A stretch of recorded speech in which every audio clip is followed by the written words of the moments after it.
It's midnight in Tampa. A fugitive is using a fake name, living out of a suitcase, and nearly pulling off the perfect vanishing act. This is Matthew Cox, and for years, the FBI had no idea just how far his schemes went. By the end of this video, you'll know exactly how Cox fooled the system, and how new forensic tools could catch crimes just like his in 2026. Now, let's rewind to the origin of America's most brazen con man. Section 1. America's most audacious con artist 0. 30 Matthew Bevan Cox wasn't born into money or privilege. Born July 2, 1969, he grew up middle class in Tampa, Florida. Smart, creative, and always looking for an angle. By the late 1990s, Cox was a mortgage broker. But he saw something nobody else did. The huge blind spots in American real estate. His first foray into crime. Forging signatures on loan applications. It was so easy, nobody checked. But for Cox, that was just the beginning. By 2002, he'd created a blueprint. Invent fake buyers and sellers, inflate appraisals, and pocket the difference. No violence, just paperwork. But what happens when you get greedy? Cox went national, and that's when the FBI got interested. You don't steal $40 million by playing small. Cox set up dozens of shell companies across Florida, Georgia, and Texas. He scammed banks with fake identities,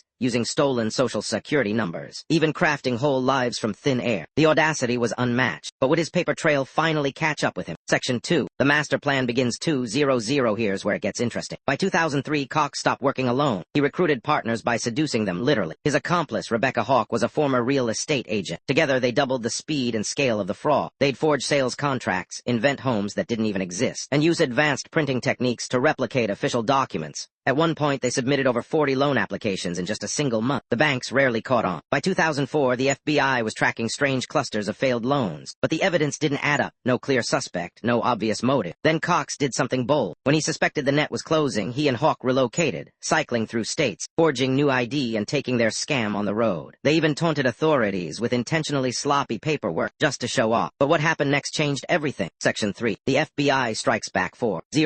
The break came from a tipster. In late 2005, an anonymous informant linked Cox's real name to a fraudulent mortgage in Atlanta. This was the thread the FBI needed. Investigators started using pattern recognition software, the early versions of what would become today's AI-driven crime analytics. Cox was always one step ahead, using burner phones, encrypted emails, even writing entire fake biographies for each identity. But AI forensic tools started connecting homes, transactions, and post office boxes across 5 states. His world was shrinking. Then the moment authorities traced him to a motel outside Nashville, they moved in. But by the time the team arrived, Cox was already gone. Only a single shoe and a scatter of forged docs left behind, but the real surprise is coming. Section 4. The moment everything changed 600 January 2006. Cox finally slipped up. A routine traffic stop in Chattanooga, Tennessee. The officer scanned his ID, flagged as wanted. He tried to talk his way out, but this time tech had caught up with him. FBI agents stormed the motel, arresting Cox and recovering hundreds of thousands in forged papers and stolen ID. The courts moved fast. Cox was convicted of multiple counts of wire fraud, ID theft, and bank fraud. His sentence, 26 years in federal prison. But the true twist, while behind bars, Cox started writing confessions, memoirs, and even scripts, cashing in on his notoriety. Some even say he advised new fraudsters from the inside. But what about the money? Most of it was never recovered. Authorities still aren't sure how much is left, or if Cox hid it for later. Section 5. Aftermath and lessons learned 700 today, 20 years later. Cox's story is a warning for anyone who thinks white-collar crime is victimless. He left hundreds devastated, families evicted, and banks on high alert. But there's a new twist. Since 2024, the FBI has deployed AI-based fraud detection nationally. Mortgage schemes like Cox's are now flagged in hours, not years. Cox himself went viral in 2025, warning on podcasts about how tech would soon make his brand of con impossible. But human ingenuity is hard to stop, and every year brings new scams with a digital edge. If you like this, subscribe for more true crime AI docs. Up next, watch the untold story of the Smithsonian heist where tech couldn't catch the thieves in time. Every case has a story. The next one could change everything.